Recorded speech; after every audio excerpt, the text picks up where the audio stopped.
Books पौराणिक कथाएं। जब हनुमान ने तीनों का घमंड चूर किया। बुक्स।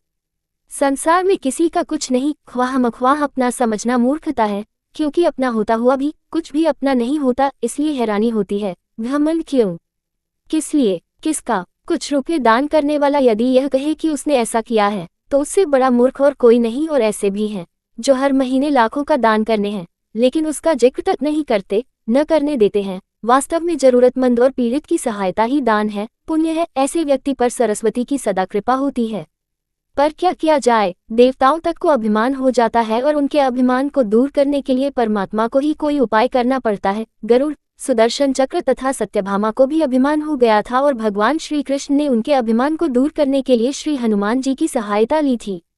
श्री कृष्ण ने अपनी पत्नी सत्यभामा को स्वर्ग से पारिजात लाकर दिया था और वह इसीलिए अपने आप को श्री कृष्ण की अत्यंत प्रिया और अति सुंदरी मानने लगी थी। सुदर्शन चक्र को यह अभिमान हो गया था कि उसने इंद्र के वज्र को निष्क्रिय किया था, वह लोकालोक के अंधकार को दूर कर सकता है। भगवान श्री कृष्ण अत्यंत उसकी ही सहायता लेते हैं। गरुड़ भगवान कृष्ण का वाहन था। वह समझता था भगवान मेरे बिना कहीं जा ही नहीं सकते, इसलिए कि मेरी गति का कोई मुकाबला नहीं कर सकता।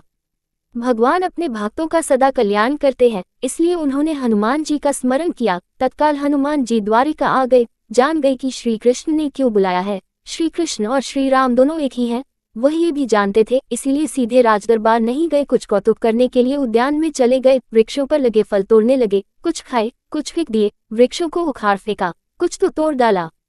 बाग वीरान बना दिया। फल तोड़ना और फेंक देना हनुमान जी का मकसद नहीं था, वह तो श्री कृष्ण के संकेत से कौतुक कर रहे थे। बात श्री कृष्ण तक पहुंची। किसी वानर ने राजोद्यान को उजाड़ दिया है, कुछ किया जाए। श्री कृष्ण ने गरुड़ को बुलाया, कहा जाओ सेना ले जाओ, उस वानर को पकड़ कर लाओ।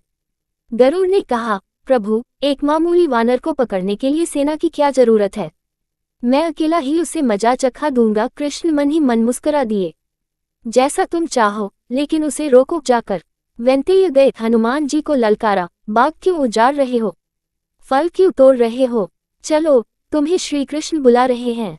हनुमान जी ने कहा मैं किसी कृष्ण को नहीं जानता, मैं तो श्री राम का सेवक हूँ, जाओ कह दो मैं नहीं आऊंगा। गरुड़ क्रोधित होकर बोला तुम नहीं चलोगे तो मैं तुम्हें पकड़कर ले जाऊंगा। हनुमान जी ने कोई उत्तर नहीं दिया। गरुड़ की अनदेखी कर वह फल तोड़ने रहे। गरुड़ को समझाया भी, वानर का काम फल तोड़ना और फेंकना है, मैं अपने स्वभाव के अनुसार ही कर रहा हूँ, मेरे काम में दखल न दो। क्यों झगड़ा मोल लेते हो, जाओ मुझे आराम से फल खाने दो। गरुड़ नहीं माना। तब हनुमान जी ने अपनी पूंछ बढ़ाए और गरुड़ को दबोच लिया। उसका घमंड दूर करने के लिए कभी पूंछ को ढीला कर देते, गरुड़ कुछ सांस लेता, और जब कसते तो गरुड़ के मानो प्राण ही निकल रहे हो। हनुमान जी ने सोचा भगवान का वाहन है, प्रहार भी नहीं कर सकता, लेकिन इसे सबक तो सिखाना ही होगा। पूंछ को एक झटका दिया और गरुड़ को दूर समुद्र में फेंक दिया। बड़ी मुश्किल से वह गरुड़ दरबार में पहुंचा। भगवान को बताया वह कोई साधारण वानर नहीं है, मैं उसे पकड़कर नहीं ला सकता। भगवान मुस्कुरा दिए, सोचा गरुड़ का घमंड तो दूर हो गया, लेकिन अभी इसके वेग के घमंड को चूर करना है। श्री कृष्ण ने कहा गरुड़, हनुमान श्री राम जी का भक्त है, इसीलिए नहीं आया। यदि तुम कहते कि श्री राम ने बुलाया है तो फौरन भागे चले आते। हनुमान अब मलय पर्वत पर चले गए हैं, तुम तेजी से जाओ और उससे कहना श्री राम ने उन्हें बुलाया है, तुम तेज उड़ सकते हो, तुम्हारी गति बहुत है, उसे साथ ही ले आना। गरुड़ वेग से उड़े, मलय पर्वत पर पहुंचे। हनुमान जी से क्षमा मांगी, कहा भी श्री राम ने आपको याद किया है, अभी आओ मेरे साथ, मैं तुम्हें अपनी पीठ पर बिठाकर मिनटों में द्वारिका ले जाऊंगा। तुम खुद चलोगी तो देर हो जाएगी, मेरी गति बहुत तेज है, तुम मुकाबला नहीं कर सकते। हनुमान जी मुस्कुराए, भगवान की लीला समझ गए। कहा तुम जाओ, मैं तुम्हारे पीछे ही आ रहा हूँ। द्वारिका में श्री कृष्ण राम रूप धारण कर सत्यभामा को सीता बना सिंहासन पर बैठ गए। सुदर्शन चक्र को आदेश दिया द्वार पर रहना, कोई बिना आज्ञा अंदर न आने पाए। श्री कृष्ण समझते थे कि श्री राम का संदेश सुनकर तो हनुमान जी एक पल भी रुक नहीं सकते, अभी आते ही होंगे। गरुड़ को तो हनुमान जी ने विदा कर दिया और स्वयं उससे भी तीव्र गति से उड़कर गरुड़ से पहले ही द्वारका पहुंच गए। दरबार के द्वार पर सुदर्शन ने उन्हें रोककर कहा बिना आज्ञा अंदर जाने की मनाही है, जब श्री राम बुला रहे हों तो हनुमान जी विलंब सहन नहीं कर सकते।